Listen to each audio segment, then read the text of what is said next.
Sizlerde cüzdüz olup kaldan, sonra biz tanışalım. Nasılsınız bugün? Yaşınız kaçta? Ha, 70 sınırsınız. Şuraya bak ya. Oğuzhan, hoş geldiniz size. Anam pazara gitmiş. Şimdi pazar. Duramaz iş kılıp. Bir kullanıp ortadan durup gitti. Acayip çıkardı. Ama otobazara karmalı kaç gitti. Çok. Bir tuzak da çok. Yumuşaklı olmuş koşullar dedi. Anladım. Hoşçakalın. Yanımda kıldığı tuttu. Hatanın aslında hatanın öteki. Geçip söyledi. Başım. Ama bunların kendilerine güneş var. Şimdi koca. Benim çirkeşim. Bunun nasıl tabii. Başlarına baktım. Her şey. Ama falan. Zıplam. Hadi verelim. Video. Onun için geçelim sonra.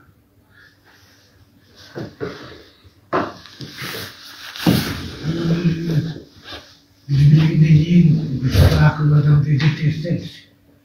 Hem bu pazarın kılanı. Adam. Bir o pazara dedi biz kılanımız. Ortadan bir ödük bitti. Bizden de ne var dedi.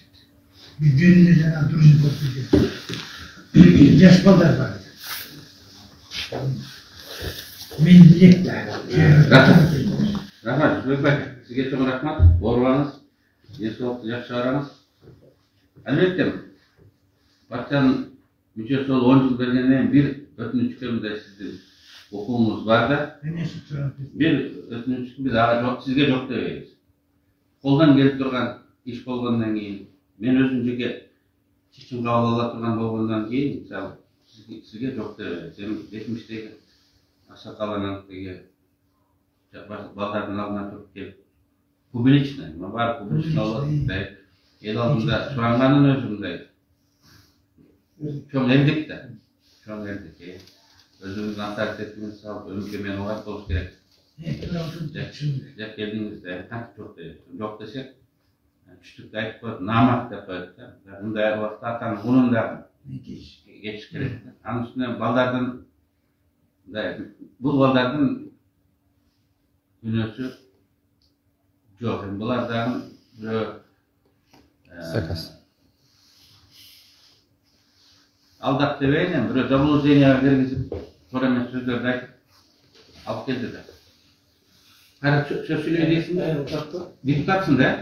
To'qmoqda deputat bo'lsa, birinchidan biz bog'lar yoqqan belgisi o'sha o'zingiz tilda aytib ketdingiz, Zabul Zeynep olib ketdi deb turamiz. Siz men o'sha yoqda turganda o'zingiz aytdingiz, bilasizmi? Biz o'sha yoqda turganmiz, bu yoqda bolalar o'sha yoqda turgan o'zingiz aytdingiz. Ular sizlarda gunoh yo'q deb bilasizmi? Biz navbatchana biri bilan qizillashib o'tmadingizmi? O'zingiz bilasiz, o'sha bu bola tartibni bile o'zimizda ko'rib artganda, oyda biz TV'larda, videoda da çok ko'rib turibdi. Biz TV'yle jong'latib, navrat mo'totib o'zingizlar ko'rdingiz. Sizlar bizga aytdingiz, yo'q, ballar bu yoqda universitet yo'q, sizlarda yo'q, bu yoqdan o'rtadan bir turamas narsalar bo'lib ketdi debchi. Biz negiz yaxshi o'yman kelganmiz-da. Sizga o'shani tushuntirib berdik, bilasizmi? Bir 10 minutda ishlashib turdik, 5 minutda turib. Biz kelgan sebebi janob video обращениeni ko'rdingiz turib, to'qmoqdan chiqqanda biz video обращение qilganmiz. Tinchlik uchun turib, stabilnost uchun deb chiqib, ana bu hukumatning oldida turganmiz. O'zingizlar ko'rdingiz turib, hukumatning oldida hem biz sizni savol deb kelgan emasmiz. Ana ellar tushunadi-da, просто o'rtadan bu zainteresованный odamlar o'sha bizni bunda qarashtiradi-da. Negizichi hem savol deb kelganda boshqacha bo'lmoqda. Biz ham elning baridan ko'rinib, bu yoqqa turib bayt bo'lsa turib, ana sizlar uchun o'tamiz, bizlar uchun o'tamiz-da. O'rtadan просто provokatsiya bo'lib ketdi, turamas ishlar bo'lib ketdi-da. Ana o'shandan o'sha elga tushuntirib qo'yganmiz-da, biz nega o'sha politsiyaning oldida turganmiz. Yarim soat, 1 soat turdik. Barli ko'rdingizda. Ana bizda aytdi, elga cho'chitmay, kichkina konsul yoqqa turib turibdi dedi-da. Ana o'sha konsul yoqqa turganmiz-da. Ana o'sha yoqlarda bir o'zi непонятный narsalar bo'lib ketdi, o'zi tushunmay oldik-da. Ana o'sha ancha-muncha o'sha yosh bolalar, ayaqda yosh bolalar da bo'ldi. Ana o'tirib qolgan o'xshagan bolalar bor bo'ldi. Ana o'sha ishni qolgan qanday? Turmaga yo'q, demak, саат бирөөнү кармап Кармалган, отуруп ошол жөнүндө ошол 98 жылдык бала да өзү жетим бала да. Анан может анча мынча жаш балдар провокацияга алдырып ишти мүмкүн деп атабыз да. Бирок биз өзүңөр көрдүңөр кармап аттык да, жөн эле жөн эметпей эле ызы чугулбагыла деп аракет кылдык да. Но тетинде толпаны управлять этиш билесиз өзүңүз эле кыйын да. А бирок биздин цель сиз эмес болчу да. Айтпайсызбы? Биз ошо тынчтык үчүн деп ошо именно Дом правительствонун алдында турганбыз. Бир саат турдук. Биз ошол жакта ушундай митинг менен келебиз да, бизге тынчтык керек, биз мындай митингдер кереги жок, биз мамлекетке стабилдүүлүк керек деген лозунг менен ошонун алдында турганбыз. Анан просто элди эметпей жакка буруп салышты, ошол жака туруп тургула деди да, күтүп ошол жака туруп, анан бирөө эле айтып калды, ошо парк отелдин ичине кирип тургула деди. Анан биз ойлонуп ошол жака бир чай пай ичип бир жуулуп турабыз го десек эле, анан бир кезде сиз чыгып калдыңыз, бер жакка тургула деп ким жиберди силерди тияка? Жок, бирөө келди, ошол жакта бир мындай эле маскача эле бирөө келип тияка турула деди. Бияктан чыктыбы, же тияктан келдиби? Эми жактан келди, ылдый жактан келди. Каяктан экенин билбейбиз, ылдый жактан келди, биз деле билбейбиз. Анан биз деле туура түшүндүк да, действительно элди чочутуп атабыз окшойт. Кой биз четкелеп туралы деп, аларды угуп четке туруп кеттик. Бул жакта милиция да турду, кекин бүтпөр эле айтып турушту. Алар да ойлоп калыптыр, биздин мындай каршы бир митингге келди го деп, алар да чочуп, жана автобус менен, 2 автобус менен милициялар келди. Өз жака 2 автобус менен келишти. Аны ойлочупай биз келди депчи. Биз негизи ал автобус менен келбейбиз. Анан ошентип биз тигилердин сөзүн уктуп, акырын жака четке туруп калдык, анан ошол жакта мындай өз мындай түшүнүксүз нерселер болуп кетти да. Анан түнүп калдык. Кандай келдиңер Токмоктон? Машиналар менен келгенбиз. Автобус менен? Жок, автобус менен 3-4 бусик бар болчу. 3-4 бусик калган жеңил машина менен келгенбиз. Жана 2 автобус менен ал милициялар келип токтоп калды. Алар бизди жана митингге келди го, баягы эле митинг менен келди го деп, ушу биздин ар жагыбызга тизилип турабыз да. Кайра, менин силерге дооматым жок. Мен айткан 2-3 провокатор ошол кирип келип эле, митинг сен уюштуруп, бул жерде телефон менен баштап турган экенсиң деп, мындай уруп жиберди да, үчтөртү. Анан сыртка сүйлөп алып чыгышты. Силер кояй деп эле мындай турдуңар. Качып кеткенден кийин провокатор качып кетти. Таппай калды. Анан ал бою силердей бир толук ала бердим. Жана узун бала, мен урду деп аткан ал узун бала кирген эмес. Мен тиги сырттагы келсем, о ичте отурган жерден барып мен мындай бетке уруп жиберишти да, экөөчө эле эмес. Силерге претензия жок. Бирок мен силерге мындай кеңешим бар. Силер аркылуу бүткүл Кыргызстандын жаштарына кеңешим бар да. Биз өзүбүзгө окшогон адамдын укуктарын, конституциялык укуктарын сыйлашыбыз керек. Биздин өлкөдө ар бир адам өзүнүн оюн айтканга, сөзүн айтканга, анан өзүнүн чындыгын мыйзамдын чегинде талап кылган укугу бар. Ошол укуктардын бири эгер ишин сотто каралып атса, соттун эшигин алдына барып, мэрияда каралып атса, мэриянын жанына барып, айыл өкмөтүн каралса, ошол жерге барып, тигил же бул маселени чеч деп мыйзам чегинде. Коркутпай, үкүтпөй, күч колдонбой сураганын акысы бар да. Утулган партиялар мэрия тиги борбордук шайлоо комиссиясынын алдына барып, эми алар дайым болду. Тура чечип бергиле деп өзүлөрүнүн оюн айтып ошол жерде турушту. Бирок сиздер жанагы 100 адам сүйлөдүңүздөр, биз барабыз тынчтык керек деп. Жакшы ниет менен. Мен аягына чейин көрбөдүм, бирок Аксуу деген Ысык көлдүн районунда да ушинтип балдар сүйлөдү. Алар айтты, иттер деп. Менен айтты. Бардык ошол жерге барган адамдарды иттерсиңер деп. Силер ал жерге келгенге укугуңар жок деди. Анан ар бир адам, биздин апаларыбыз, аталарыбыз, балдарыбыз бир чиновниктин эшигинин алдына барып укугун талап кылганга укугу бар да. Анан ошол жерге иттерсиңер деп туруп, кет, чык деп турса кандай болот? Жалал-Абадтан дагы ушундай топ уюшулду. Эми алар алыс болгон үчүн келе албай калды. Алар дагы ушундай чыгып айтты да. Мен айтайын дегеним, силердин ниетиңер жакшы, бирок ушуну жана провокаторлор пайдаланып кетип атат. Мен ушул ички иштер министрлигине кайрылат элем. Акция алып жүрдүм. Сотко жетсе соттон дагы айтам. Жана мен урду деген балага дагы мен дооматым жок. Ал бала урган жок. Мен маскасы болгону менен тааныйм. Бир 40-тарга чыгып калган, бою менден жапсырак, мындай жана түзүүчү чымыр бирөө келип урду да, сен бул жерде отурган турбайсың, телефон менен башкарып кетчи. Анан мен уккам, мен кетип атып, жарым жолдон ошол жерге кирип калдым. Мына балдар айтышты, келбей эле коюңуз, бул жакта провокация болгон атат.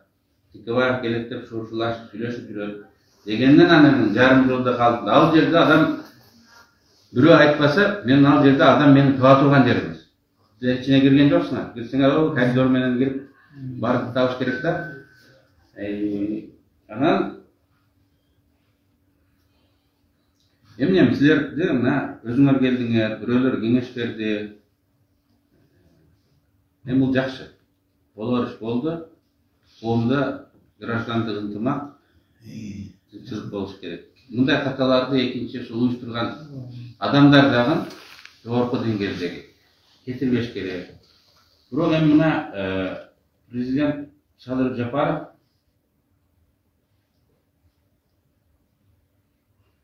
силер жөнүндө айтып атат. Президент айтып атат. Силер эмес, мен эмес. Тикебаевди сабап телефонун алып кетишкендер жөнөкөй эле карапайым балдар болуп чыкты. Көп ушталган бала кармалды, камакка алынды. Тикебаевдин телефону кайтарылды. Рахмат, анысычы. Жөн гана Тикебаевга жинибиз келип, сен тажаттың деп, митингден кубалаганы келген элек деп көрсөтмө берип жатышат. Силер бир күн буруп, акыл эсиңер жайында туруп, ор кеңештин жөнөкөй балдар эмессиңер, кайра сен шаардын башчыларынын бириси. Айбек деген депутат жүрөт. Жанагы ресторандын ээси, тиги жогорку кеңешке депутат болуп шайланган адам. Силер жөнөкөй карапайым балдар эмессиңер. Элдин күлгү болуп, мындай эл башкара турган адамсыңар. Анан деп ушулар келип, Тикебаев сен тажаттың деп митингден кубалаганы келген элек деп президент абериңге качып атпайбы. Мага эмес, эл алдында. Эгер ал муну бербегенде мен азыр айтпайт элем. Митингде мени кантип кубалайсыңар? Бул менин конституциялык укугум. Кубалаш үчүн күч колдонуш керек. Кубалаш үчүн коркутуш керек. Кубалаш үчүн уруш керек. Мен издеп жүргөнүңөрдү угуп, мен чынында барбадым, коркконум үчүн эмес. Жаңжал чыкпасын деп барбадым. Жаңжал болбосун, мен каалабай качып, ошондо эл көрбөгөн жерде отургам. Бирок баары таап келип, силерди алып келип. Ал үйдөн, сен өзүң айтып атасың, ал үйдөн бирөө чыгып, тигил жерге баргыла деп айтты, анан нар жагын билбей айтып атасың. Нар жагына күнөөң көрсөт. Анан ары президент айтып атты. Бирок эки жактын тең тиешеси жок дейт. Жөн гана жек көрүүдөн улам митингди кубалайбыз деп келишкен тентектер болуп чыкты. Мен эле эмес. Митингди кубалайбыз деп келди дейт. Кубалайбыз деген бул күч колдонуу деген сөз. Ал жерде мурунку спикерлер бар, мурунку өкмөт башчылары барды, мурунку депутаттар барды, аялдар барды, кыздар барды, балдар барды. Алар өзүнүн конституциялык укугун коргоп, адрес боюнча барды, БШКга барды. Шайлоону жакшылап карап бер депчи.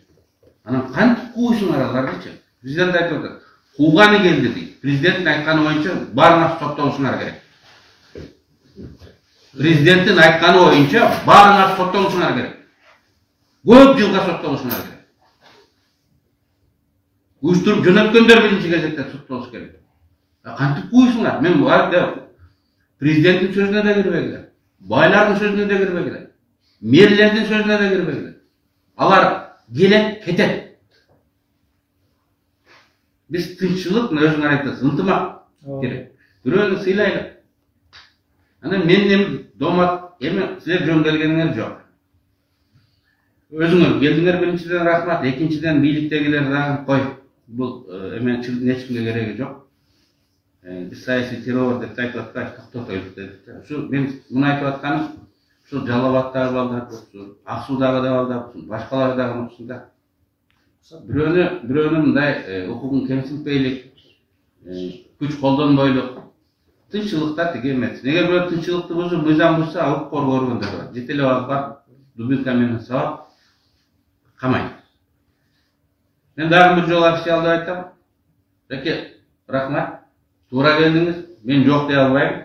Колдон келсе, мындан башка да иштерди. Сиз үчүн бүтүп бермекмин. Биринде да домат. Сизге да рахмат. Kara süreci. Özbek Çikeş ошо биринчи ошо кечирим сураган келдик бияктан сизденчи. Биз эле эмес, элдин баары билет. Сиз конституциянын атасы экенин. Биз сизди сыйлайбыз, урматтайбыз.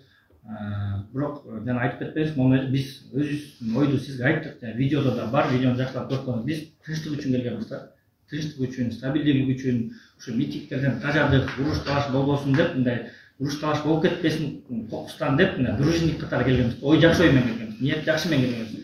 Жанат бирөөнү уруп, согуп, кубалап, андай оюбуз жок болчу да. Ошону айтып коем. Биз тынчтык үчүн келгенбиз да. Наоборот, ошо вдруг митингде ар кандай нерселер болот да, билесиз, көптөгөн митинг ошол вакытта бир жаңжал болуп кетсе, может биз дружинник катары может бирдемкеге жардамыбыз тийеби деген ой менен келгенбиз да бул жергечи. Анын ортодон түшүнбөстүк нерселер болуп кетти да. Bir söz koymuş. Кайра болду турат, атына. Baksa Özbek Çikeş. Эми сиз деген Кыргызстандын тарыхында кала турган кишисиз. Анан кийин Мен силер баарына сылап бул жерден карап атам. Ачык айтыш керек. Анан кийин эми биз мына аякта келип аткан жамаатыбыз эми ошол мынакей атабызга болуп кечирим сураган келгенбиз. Анан кийин кыйын киши деп угуп эле жүрөбүз, көрүп эле жүрөбүз. Анан кийин кыйын кишиден ким деп негизи сураганда кыйын киши бул кечиргенди билген киши кыйын дейт да. Ошон үчүн эми сизге ушинтип дооматым жок, балдар кечирим деп атканыңызга чоң рахмат. Алла разы болсун. Эми ушундай биз катышпасак дагы ошол жакта жүргөнбүз да. Ошон үчүн эми жүргөн катары болуп ошолор ошон үчүн биз келип кечирим сурап атабыз. Эми мындай нерселер өзүбүзгө да жакшы болсо биз сабак болор деп ойлойбуз да. Эми ушундай кечирип эметкениңиз үчүн чоң рахмат. Анан ошол жанагы сиз айткандай эле жана инибиз деле ошол негизи эметип калды да, тентектик кылып коюп кичине илинип калыптыр. Анан ошол инибиз үчүн дагы бир кечирим сурайбыз. Мен анан ал тергөө бирок элди заблуждение киргизип атат да. Тикебаевдин эмесин тиги телефон ушул бала тартып алыптыр депчи. Ал бала менин телефонумду тартып алган жок. Менин телефонум мен отурган жерде калган. Тартып алыштын күчү менен менин колуман бирөө жунуп алыш керек.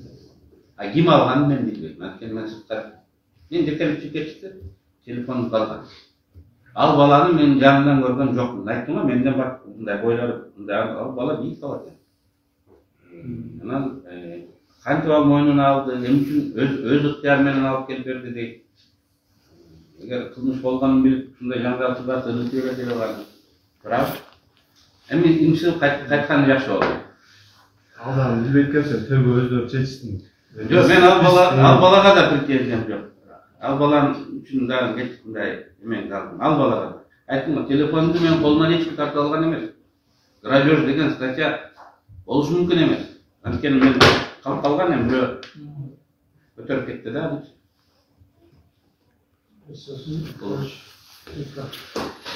Біріншіден чоң рахмат.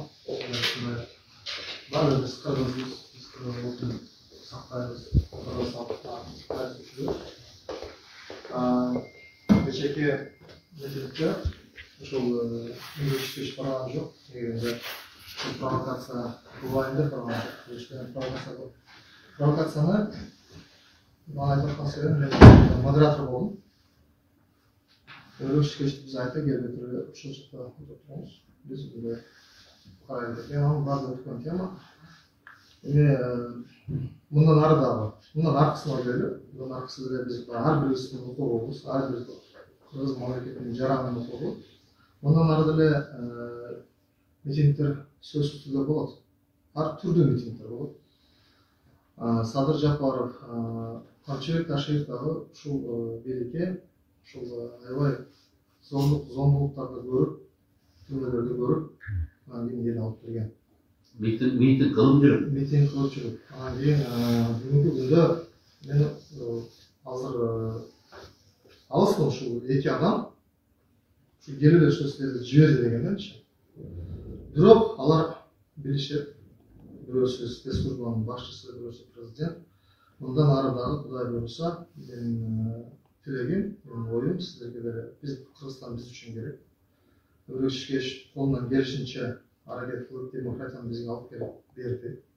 Eğer biz demokratiyalık stroydu, demokratiyalık memleket güzel olsa, бүгүнкү кайдагы митинг болмогон, кайдагы пикеттер болмогон. Ушунда мындан ары дагы сиздерге энди агайларыңыздарга бар Кыргыз мамлекетинин жарандарына мен кайрылып атам. Сиздерге Чоң рахмат келип ушинтип аябай жакшы түшүндүрүңүздөр ошо чын эле демократия жегиби. Эртеңки күнү силер да билесиздер белки. Анан силерден кийинки муундагы ошентип чыгып силерге тоскоолдук кылса ушундай эле көрүнүш болушу керек. Биз демократиялык институтту сактап калышыбыз керек. Биздин эң чоң оюбуз, максатыбыз ушул. Мындан кийинки митингтерге дагы, пикеттерге дагы, эгерде мындай бул тынчтык митингтер сөзсүз болот. Ал биз кылбасак башкалар болот. Ошону биз туура түшүнүп, туура жолго түшүшүбүз. Чоң рахмат. Рахмат. Менин силерди кечирдим, бирок баары бир мен президентке, ички иштер министрине, организаторларына кылмыш кодекси менен болбосо дагы саясий баа бериш керек. Силерден пайдаланды. Жана провокатор маскатарындачы. Дароо качып кетип калышты. Сиз качып элечи. Балдар пайдаланып коюшту. Анан ушуларды таап, алар саясий баа бериш керек. Саясий дегеним кызматта болсо кызматынан алыш керек, жогуш бериш керек, эл алдында эскертиш керек дейт. Мындай кылбагыла депчи. Аны кылмыш аналар тарта албайсың. Алар биз токмокто калдырабыз. Маскачын балдар деп мындай кармаш кыйын да. Бирок аны ушундай этият болуш керек.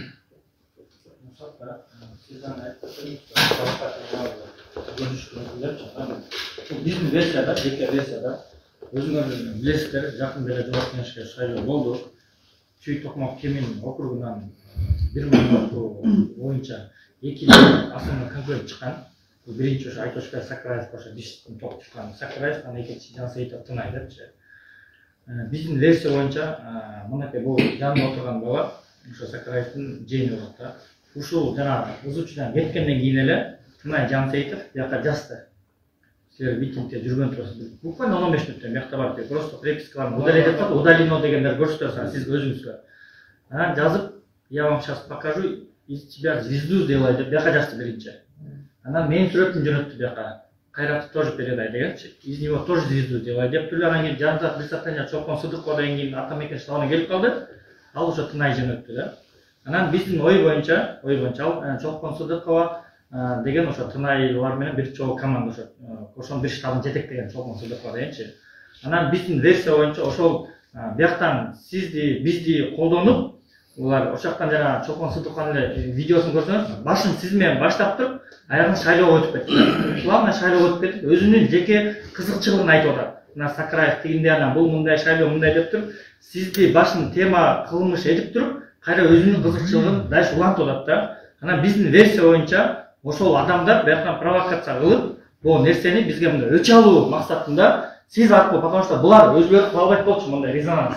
Булар өзүлөрү түшүнүп Чолпон Сыдыковасы Тынайы тияк болсо, онда резонанс мамлекетке тарабайт болчу.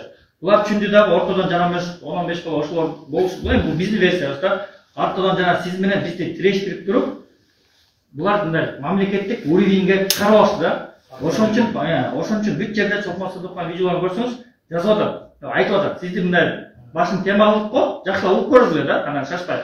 Аягы баягы шайлоо. Токмок Сакараев мындай, бул тигиндей, Урмат тигиндей, Кайрат мындай, Аларбек мындай, бизди жамандап, деп бизден өч алуу максатында. Анан сизге бияктын перепискаларын көрсөтөбүз. Ошол жанагы ызы чогуу буквально бир жарым сааттан кийин эми ошол бир эмелер келди, каттар келди. Видео ошол жөнөттү бизге. Жанагы биз ойлоттук ошо балдарын жөнөтүп артынан видео тартып ийди деген ой келди да. Биздин версия, ошо версияны да карап көрүңүздөр да. Просто бирөөзүңөр билесиздер, медаль бувает две стороны да. А элдерге бир эле сторонасын көрсөтүп атышат, бизди жаман көрсөтүш үчүн сиз менен бизди тирештирип туруп, резонанс кылып алышты. Аркасында мындай башка бир максат турат да, бияктачы. Биз мындай, биз менен сизди мындай кагыштырып, курал кылып койду да. Ошо жагында карап көрүңүздөр да, өзүңөрдүн независимый журналисттериңер бар, ошол Али Токтоконов дагы журналист бар. Журналистке карап биз тарап жакты эле жамандап атат, экинчи жакты да карап көрсүн да, независимый да. Эки тараптан карап көрсө жакшы болмок деген ой да. Мен